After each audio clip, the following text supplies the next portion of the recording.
আপনি নিজের উপরে কত জুলুম করেছেন।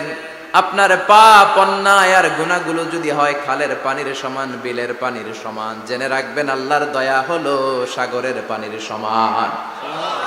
আমাদের পাপ আর অন্যায় যদি হয় পাহাড়ের সমান, আল্লাহর দয়া আকাশের সমান। আমাদের পাপ আর অন্যায় যদি হয় আকাশের সমান, আল্লাহর দয়ার ভালোবাসা হলো তার আরশের সমান। ঠিক কি না? কত পাপ আপনি করেছেন, চোখের পানি ছেড়ে যায় নামাজটা বিছিয়ে আল্লাহর কাছে ক্ষমা চান। চাওয়ার মতো চাইলে সব গুনাহ মাফ করে দিতে পারে কে? এজন্য রাব্বুল আলামিন বলেন, গোলাম তওবা কর।